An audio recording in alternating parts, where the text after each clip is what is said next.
देखिए, क्रूज के जरिए प्रधानमंत्री बिल्कुल एक उस तैयारियों का नजारा लेते हुए, तैयारियों को देखते हुए, मुआयना करते हुए प्रधानमंत्री नरेंद्र मोदी निरीक्षण कर रहे हैं कि किस तरह से प्रयागराज में महाकुंभ 2025 की तैयारी चल रही है और उसमें क्या कुछ और करने की आवश्यकता है।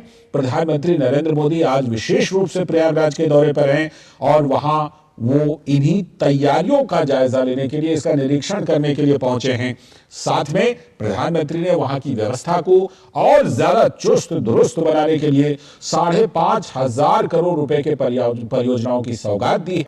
नगपति फिर ललकार उठा है, कुरुक्षेत्र के कण कण से फिर पांचजन्य हुंकार उठा है। शत शत आघातों को सहकर जीवित हिंदुस्तान हमारा, जग के मस्तक पर रोली सा शोभित हिंदुस्तान हमारा। दीप बुझे पश्चिमी गगन के जब व्याप्त हुआ बर्बर अधियारा, किंतु चीर कर तम की छाती चमका हिंदुस्तान हमारा। माँ गंगा की गोद में अवगाहन करते हुए, माँ गंगा की गोद में स्नान करते हुए, माँ गंगा की गोद में इस समय जलार्पण करते हुए समूचे देश की ओर से अनेक हुतात्माओं को, शहीदों को तर्पण करते हुए समूची गंगा में भगवान विश्वनाथ के धाम का परिभ्रमण करते हुए इस समय प्रधानमंत्री नरेंद्र मोदी साधनारत हैं, एक कर्मयोगी साधनारत हैं। और ये तर्पण की स्थिति है अनेक शहीदों को, अनेक हुतात्माओं को, अनेक महामानवों को, जिन्होंने सनातन संस्कृति, भारत की एकता और अखंडता, भारत की भौगोलिक विस्तार, भारत की सुरक्षा, भारत की संरक्षा, भारतीयता के संरक्षण, आध्यात्मिकता के पुष्पन और पल्लवन के लिए अपना सर्वस्व होम कर दिया।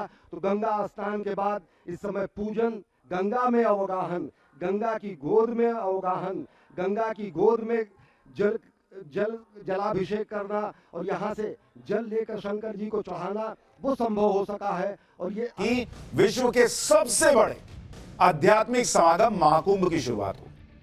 144 साल बाद आने वाले महाकुंभ की शुरुआत जबरदस्त हुई है। पहले ही दिन करीब 1.5 करोड़ लोगों ने महाकुंभ में स्नान कर लिया। 1.5 करोड़। 45 दिन चलना है इसको। 45 करोड़ लोगों के आने की संभावना है। तो पहले ही दिन 1.5 करोड़ है, तो सोचिए बाकी 45 दिन में क्या होगा। और इन 45 करोड़ लोगों में देश के अलावा दुनिया भर से लोग आ रहे हैं। मतलब दुनिया में भारत का और भारत की सनातनी परंपरा का डंका बज रहा है। महाकुंभ में पहले ही दिन ऐसी ऐसी चीजें हुई हैं कि देखकर आपका भी मुंह खुला का खुला रह जाएगा। आज आपको ऐसा चैप्टर दिखाऊंगा महाकुंभ का कि आपको लगेगा कि बॉस ऐसा लग रहा है कि हम खुद महाकुंभ में, हर कोई तो गया नहीं है, तो हम आपको पाठशाला के जरिए महाकुंभ में लेके चलेंगे और पूरा महाकुंभ लगातार पाठशाला में कवर करेंगे 45 दिन।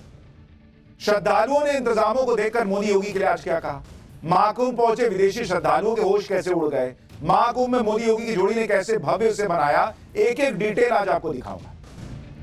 पीएम मोदी की टीम कैसे किसी भी आयोजन को भव्य बना देती है, ये तो दुनिया देख चुकी है। लेकिन इस बार महाकुंभ को भव्य और दिव्य बनाने की जिम्मेदारी मोदी की टीम के खास प्लेयर यानी योगी आदित्यनाथ के कंधों पर। उनके लिए भी ऑस्ट्रेलिया जाकर जैसे सेंचुरी मारना होता है ना भाई, कि बड़ा चैलेंज है, वैसा काम है सीएम योगी के। और इसलिए टीम योगी ने भी घोड़े खोल रखे हैं इंतजामों को पुख्ता बनाने के लिए। दूसरी बात यह है कि योगी खुद एक संत है, एक योगी है। तो एक योगी अगर कुर्सी पर है तो संपूर्ण सनातन समाज की उम्मीद बढ़ गई। भाई अगर योगी जी के रहते बढ़िया नहीं होगा तो कैसे होगा, मोदी जी के रहते बढ़िया नहीं होगा तो कैसे होगा। संपूर्ण संत समाज यही उम्मीद लगाए बैठा है कि एक योगी के मुख्यमंत्री रहते हुए महाकुंभ और भव्य और दिव्य होने वाला है। और पहले ही दिन सीएम योगी संतों की इस उम्मीद पर खरे उतरे, क्योंकि महाकुंभ में पहले ही दिन 1.5 करोड़ श्रद्धालुओं ने बिना किसी दिक्कत, बिना किसी रुकावट के पवित्र स्नान कर लिया। सोशल मीडिया पर सीएम योगी ने भी लिखा, ये विडंबना है कि भारत की मौजूदा पीढ़ी नागा साधुओं के इतिहास के बारे में ज्यादा कुछ नहीं जानती, जागरूक नहीं है। और इस पर दुनिया के बड़े बड़े विद्वान हैरानी जताते हैं। वो कहते हैं कि जब हार्वर्ड जैसे विश्वविद्यालय भी नागा साधुओं पर अध्ययन कर रहे हैं, तब भारत के ज्यादातर लोगों को इनके बारे में पता ही नहीं है। नागा साधु असल में एक विचार है जो खुद को त्यागने से शुरू होता है, और यह त्याग सबसे पहले शरीर का होता है। इसमें नागा साधु बनने वाला व्यक्ति पहले अपने आप का ही, खुद का अंतिम संस्कार करता है, फिर पिंड दान करके नागा साधु बनने की प्रक्रिया में प्रवेश करता है। और यह प्रक्रिया एक नागा साधु की मनोस्थिति के बारे में आपको बताती है। ये एक ऐसी मनोस्थिति है का अंतिम संस्कार करके अपना पिंड दान कर चुका होता है। नागा साधु भयंकर सर्दी में भी निर्वस्त्र रहते हैं। उन पर मौसम का कोई प्रभाव नहीं होता, सर्दी हो, गर्मी हो, बरसात हो। और उनके स्वरूप को बहुत सारे लोग कई बार समझ ही नहीं पाते। उनके बालों की लंबी जटाएं, शरीर पर रगड़ी गई भस्म उनके तपस्या करने का एक अनूठा तरीका है। नागा शब्द के भी कई अर्थ हैं।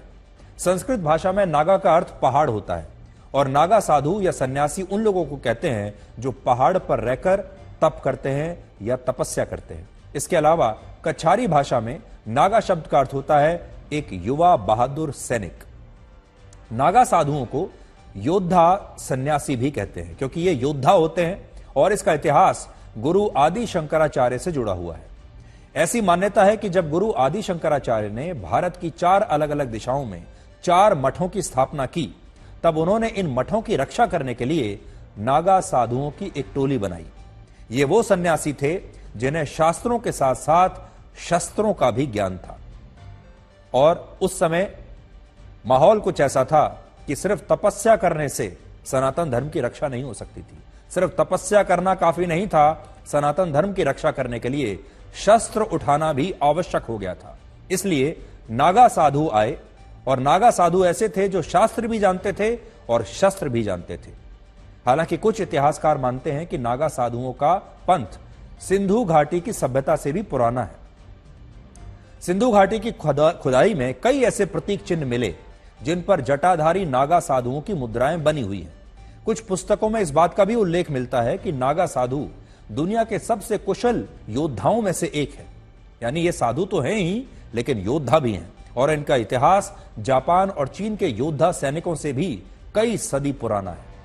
वर्ष 1748 में जब अहमद शाह अब्दाली ने इलाहाबाद पर हमला किया, तब नागा योद्धाओं ने ही धर्म की रक्षा के लिए अब्दाली की सेना के खिलाफ युद्ध लड़ा था।